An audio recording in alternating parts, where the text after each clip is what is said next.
Hello, I'm bunking off. I should be at home isolating. Well, I'd argue that I am isolating because I'm in day 5 of having tested positive for COVID. It's March 2023 and I went away to a conference which was thoroughly enjoyable. And then I did a day's work and then 2 days hard labour up in Surrey felling trees, and I felt pretty queer coming back from that. And then I tested positive.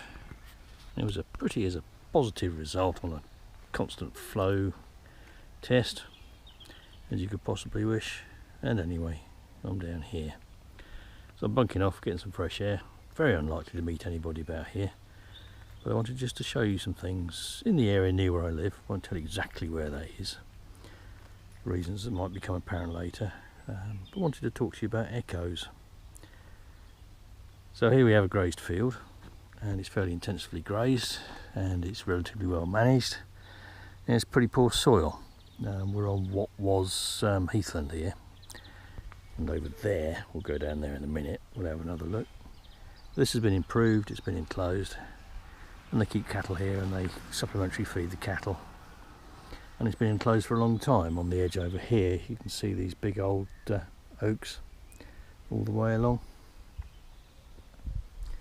Nothing horrendously special about them, but they are big old trees. And over here there's a lane. You probably just heard a cyclist, like a lad chap rushing about, but we'll walk down here, see what else we can see. I just wandered up here. I know for a fact that on this verge with this strange little wire fence there's ancient woodland indicators,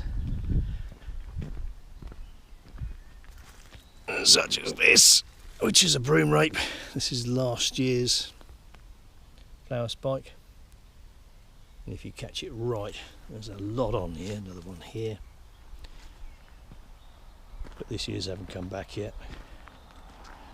And here is a very large butcher's broom plant. You see him? Just let the car go. Over this way is parts of the Lulworth Ranges. Here we've got some bluebells. Ancient woodland indicator only in context. And up here, various other things. Lots of these hollies, all with holes in. Not particularly big trees, but lots of dead wood in them. This beech, which looks like it's slated to be removed, and behind it a sycamore. You can see the beech relatively recently has had a big crown in it, but that's died off. You can see the result it left on the sycamore. And on this beech here, it's all one-sided. Another dead beech here. Big ivy up the side of it. Probably wasn't what killed the beech, but as it is, excellent habitat for nesting birds and for foraging birds. So even trees that are gone leave echoes in the countryside, as does previous land use. This is probably once upon a time a strip of woodland. Maybe woodland all the way through here. Got cleared, just leaving this. And that huge butcher's broom back there is the last echo. But whatever man does in his habitat, countryside leaves echoes behind. Look at the size of this tree, big oak. That must be 3.5, 4 foot through.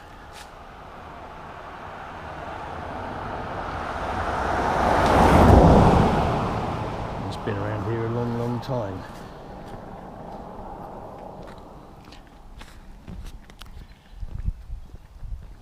And over on this side we've got a very big ditch.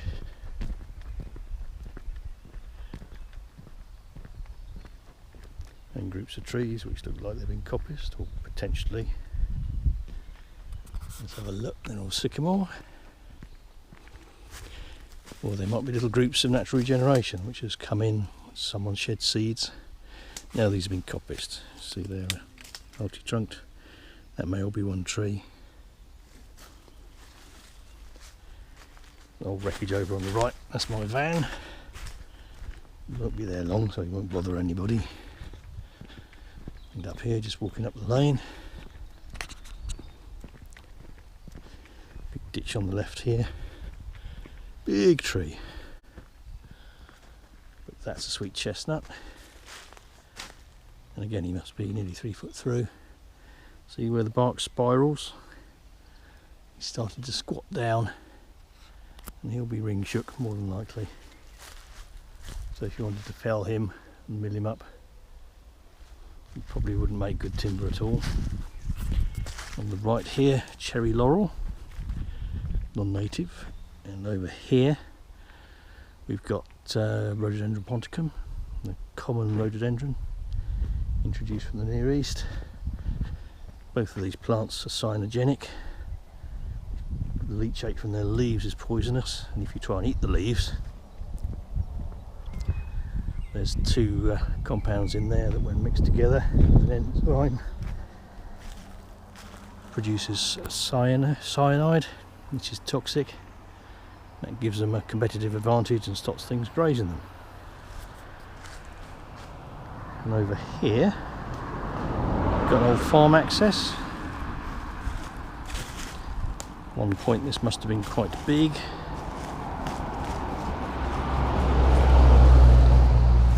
It's now pretty well overgrown. Got several generations of fence here. And this here is deer fenced. It looks like the whole of this field is deer fenced all the way around. Try and keep Bambi off the grazing because there's a lot of deer in this area, seeker deer, which we've gone on about before. So it looks like they're trying to manage this ground to maximise the grazing potential of what is fairly poor ex-heathland soil. And one of the ways they're doing that is to put up a higher than normal stock fence. This is the remnant of a previous stock fence down below, and then the 6 foot deer fence beside it.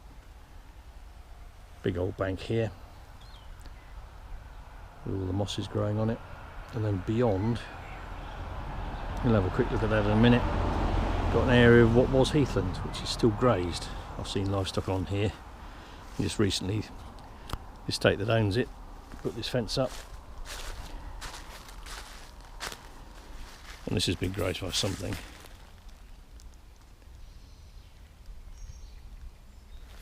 That's great sedge, which in context can be an ancient wood indicator.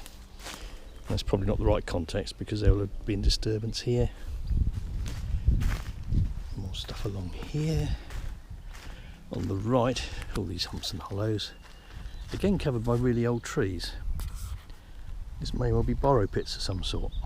So someone has dug some kind of mineral, maybe gravel.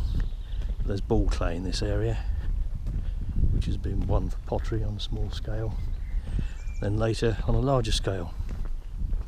If you look in here, there's quite a big hole, all overgrown with rhododendron. Look at the size of this beech on this bank on this side. This has obviously been an access in.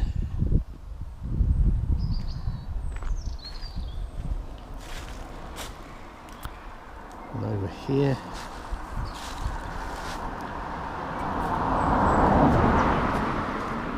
this may well be fire damage on this beech. We've got other damage on these hollies, which may well be grazing animals, plus fire. Dead beech over there with all the bracket fungi. Looking over here, you see all these tuffets of holly grazed by animals. So this is an echo of previous land use. Area of what was heathland, probably wet heath, with use by grazing and no farming, if ever, for a very, very long time indeed. And just on the rise here where things get slightly drier, got these probably self-sown Scots pines, and up here possibly planted older trees, broadleaves.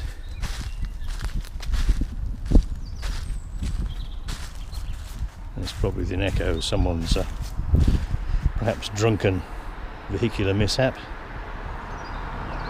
But all these trees are all rather old, like this one, full of holes. This one up here, full of holes, possibly bat habitat, possibly nesting bird habitat. And because these estates, which quite often you find in areas like this, tend to be sort of places that time forgot. Very little money spent on maintenance, very little money spent on wholesale improvements. Things like this get left and forgotten, and from a nature conservation point of view, that is absolutely excellent. There's another old ditch line here. You see it running through, parallel to the road. Why is it there? Don't know. Has the road been moved at some point? Don't know. But again, an echo of some previous decision by somebody, or an evolution in land use. So, rather nice. I'd like to wander over there at some point, but I'm not up to it at the moment, and anyway, I don't know who owns it. I need to go and look online and find out who owns it. Slightly contrasting area from a nature conservation point of view. Not a lot of value there, probably because of the rhododendron. Right, let's call it quits there. That's 11 minutes, nearly 12. Let's go and look at something else in this area. Look at some more echoes. Leave you with a shot of the road and a car and these borrow pits, all nice big stumps there. Echoes of trees that are now gone. This is literally just down the road from where we were parked up before, and you've got a slightly different landscape, different habitat, again with lots of echoes of past land use. I'll just move back. Got this lovely gate which appears to be in the estate style, with obviously locally sawn oak post with a top with lead on the top, weatherproof it. And then you've got this area of parkland here, the chapel in the distance, and there's a big house you can see further round if you were to drive. I'm not going to show you that. And then on the corner here, this huge old oak. The top on that has started to die back. And there's a big rot hollow in it, and in the middle got red heart rot, which is this lovely big old hulk of a thing. And there are more of these dead trees, dying trees you might say, but they're all quite happy, been here a long time, a lot of continuity, and there's probably an awful lot of dead wood flora associated with those. And it's obviously grazed, you can see the cattle. Look like Aberdeen Angus or something similar. Just really rather nice. So echoes of previous practice and long-term continuity. No huge agricultural improvements on this bit of ground for a very, very long time indeed. Let's go and look at something further around the corner.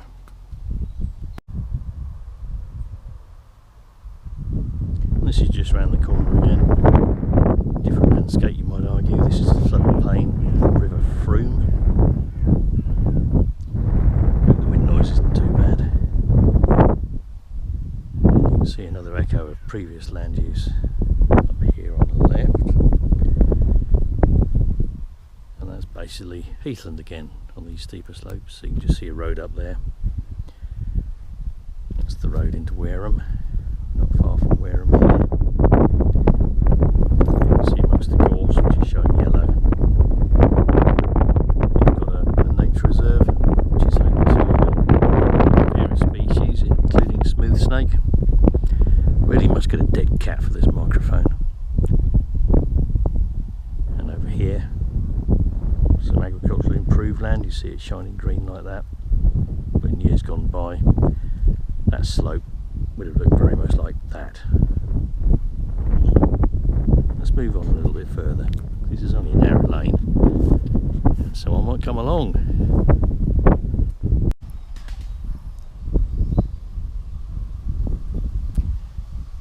Got a ford through a brook here, public road. That's my old van. Public footpath over a bridge there. Plenty of drainage. We've got more of this area of old parkland up there, and more echoes up here. Look at the size of this barn. Tithe barn? Manor barn? No idea. And these cottages are all in livery, all in this blue and white, so it suggests it's not seen much change for a long time. Old phone box. I don't think that's a real village pump.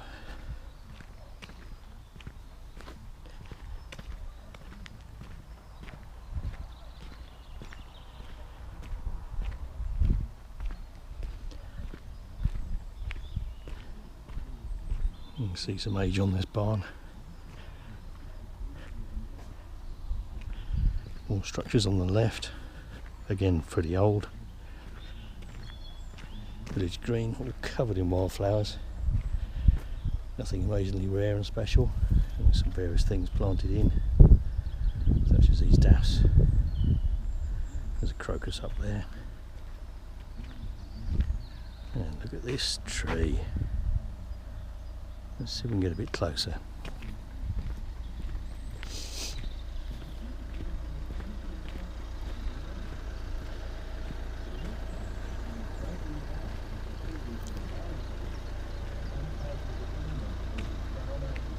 Look at that, what a beautiful thing.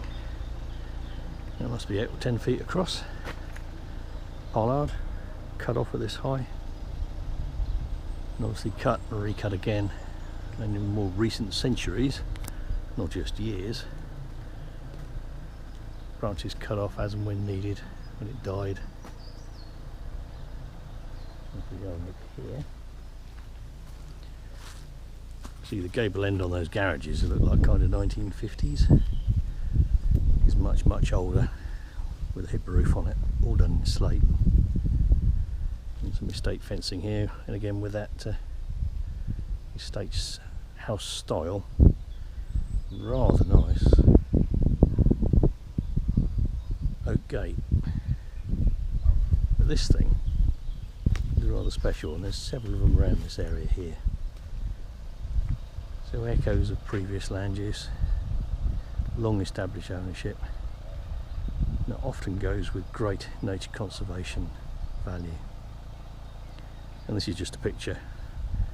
Give that another couple of weeks when those celandines are completely out, or come back in full sun with the celandines completely out, and the red dead nettle and the daisies and the daffs as well. That's going to look absolutely phenomenal.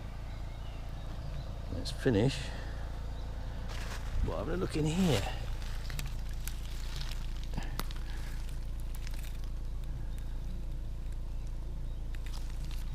If your young child was being naughty, you could mew it up in there and have quite a few minutes. What a lovely thing.